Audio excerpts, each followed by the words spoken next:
जानना चाहते हैं हम कोई भी कार्य या कुछ भी हम चीज करते क्यों हैं। सबसे पहले चीज ये जानते हैं, अगर हम आज स्टडी कर रहे हैं या हम जॉब कर रहे हैं या कुछ भी चीजें करते हैं तो मेन उद्देश्य हम लोगों का क्या होता है। मेन उद्देश्य हम लोगों का क्या होता है, नौकरी पाना। मेन उद्देश्य अगर देखें, अगर हम स्टडी कर रहे हैं तो हम अपने स्टडी में कई बहुत सारे ऐसे प्रोफेशन होते हैं, या तो हम डॉक्टर बनते हैं, या तो हम इंजीनियर बनते हैं, या तो हम बैंक मैनेजर बनते हैं। यही सब चार चीज चयन करते हैं। अगर मान लेते हैं हम ये डॉक्टर या इंजीनियर कुछ हम बन भी जाते हैं, उसके बाद क्या उद्देश्य होता है, एक इनकम करने का। क्या चीज, इनकम करने का। और इनकम क्यों करते हैं हम, जरूरतें होती हैं कुछ पूरी, जरूरतें पूर्ण के लिए, और कुछ लोग सपने पूरा के लिए करते हैं। तो सर बताइए कि हम जरूरत पूर्ण करने के लिए ही काम कर रहे हैं या सपने करने के लिए।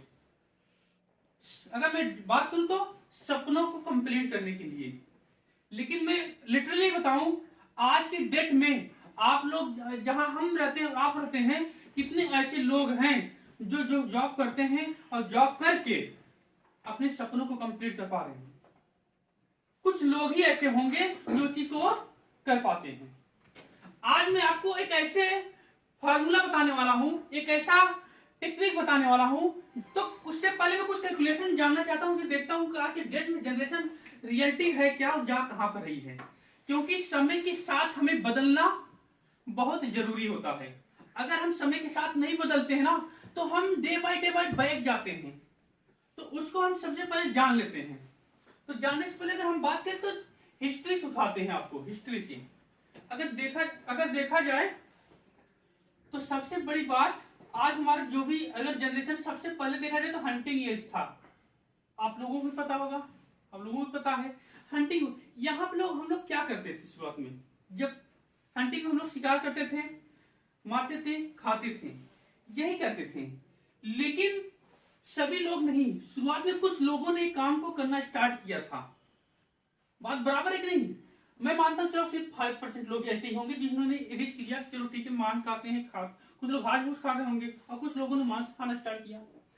तो बाकी ये 95% लोगों ने देखा यार ये तो मांस खा के भी जिंदा रहा जा सकता है और इसका स्वाद भी कुछ अच्छा आता है। तो ये लोगों ने इनसे टेक्निक स्टार्ट किया, सीखना स्टार्ट किया, किससे, इनसे। और यही लोग आगे चलकर उसके मास्टर बने, यानी यही लोग टॉप पे रहे उस फील्ड के, यानी हंटिंग एज के। उससे फिर इसके बाद हमारा जो जनरेशन चेंज हुआ, आया हमारा एग्रीकल्चराइजेशन। क्या हुआ, एग्रीकल्चराइजेशन हुआ, यानी कृषिकरण। अब ये लोग, कुछ लोगों ने सोचा कि यार क्यों हम कब तक मांस खाएंगे, कब तक, जब तक मांस खत्म हो जाएगा या सारी चीज नहीं होगा तो हम क्या करेंगे। कुछ ऐसा चीज करते हैं कि हम कुछ स्टोर करते हैं, कुछ काफी दिन तक चलता है।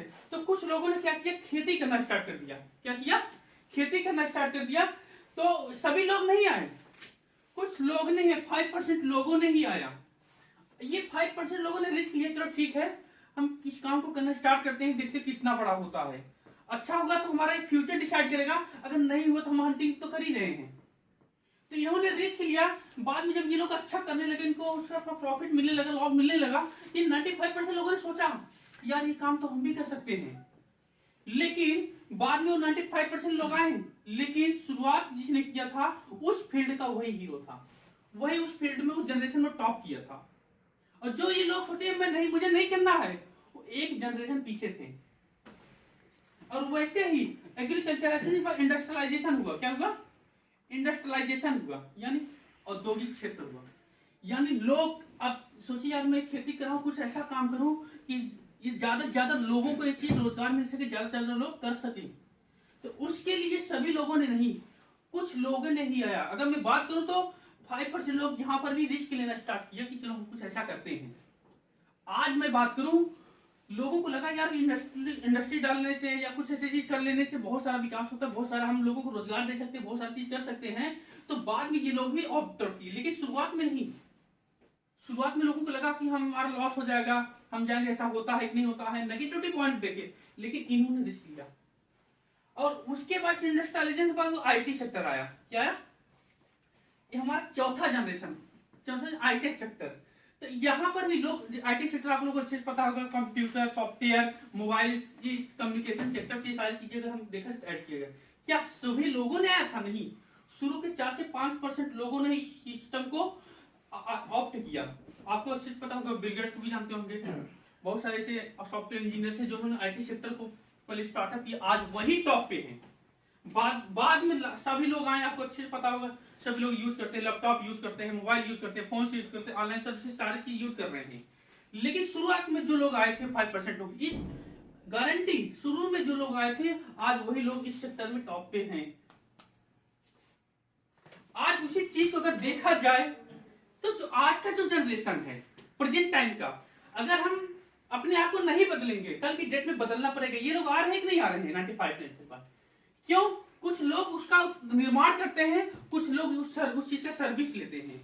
तो हम या तो उसका निर्माण करें या तो हम सर्विस लें, लेकिन निर्माण करने वाला हमेशा टॉप में रहता है उस जनरेशन में, उस फील्ड में, और जो भी उसका सर्विस लेता है हमेशा उसका एक सर्वाइवर होता है, उसका एक सर्विस टेकर होता है। तो अगर हम बात करें आज की जनरेशन जो है हमारी चल रही है ई कॉमर्स, क्या चल रही है? E commerce. ई कॉमर्स से हम लोग क्या समझते हैं? आज की डेट में अगर देखा जाए ई कॉमर्स टोटली अगर देखा जाए तो ऑनलाइन सर्विसेज, हर एक चीज आज ऑनलाइन हो रही है।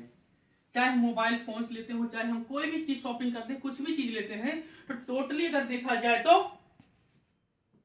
ऑनलाइन के थ्रू ले रहे हैं। आपको मजे वाली बात करें, अभी ई कॉमर्स में सिर्फ 2% से 3% लोग ही इस इंडस्ट्री में आ चुके हैं, बाकी के लोग को आना है 97 टू 98। लेकिन जो अभी आ जाते हैं, जो अभी इस इंडस्ट्री को स्टार्टअप करते, जो इस इंडस्ट्री में आ जाते हैं, वही आई गारंटी देता हूं, वही आगे चलकर टॉप करते हैं, बेहतर करेंगे। आपको खुद पता होगा कि आज न इस जनरेशन के टॉप पे हैं, न इस जनरेशन के टॉप पे हैं, न इस जनरेशन के टॉप पे हैं, न इस जनरेशन के टॉप पे कौन था? Bill Gates. लेकिन प्रेजेंट टाइम कौन है? अमेजन ओनर के पता है आपको? वो ई कॉमर्स सेक्टर से ही आते हैं, यानी कि इन्होंने अपने आप को ऑफ नहीं, इस इंडस्ट्री नहीं लाया, ये इसलिए सब पीछे हो गए, लेकिन जो इसमें आए वो यार टॉप पे बने हुए हैं। तो अगर अब मैं बात करता हूँ इस सेक्टर में ऐसा मैं क्या करूं जिसमें मैं बेहतर से बेहतर कर सकता हूं। आपको ई कॉमर्स में पता होगा, फ्लिपकार्ट, स्नैपडील, अमेजन, मंत्रा, इनवे, इसको भी लिख दीजिए। अगर मैं बात करूं 4-5 साइटों पे क्या होता है, वो बताएंगे। फ्लिपकार्ट पे शॉपिंग करते हैं हम लोग, क्या लेते हैं जनरली? शॉपिंग क्या करते हैं ज्यादातर? जीन्स हुआ, टी शर्ट हुआ, शर्ट हुआ, पैंट हुआ, वॉचेस हुआ, बहुत सारी इसी तरीके की चीज हम लोग शॉपिंग करते हैं स्नैपडील, अमेजन, मंत्रा पे, और इनवे भी वही करता है सेम टू सेम अगर देखा जाए तो। अगर मैं बात करूं फ्लिपकार्ट, स्नैपडील, अमेजन पे हम ये सारी चीज शॉपिंग करते हैं, तो एक बात बताओ, प्रोडक्ट लेने के अलावा मुझे कितना प्रॉफिट होता है? क्या कभी कुछ हुआ?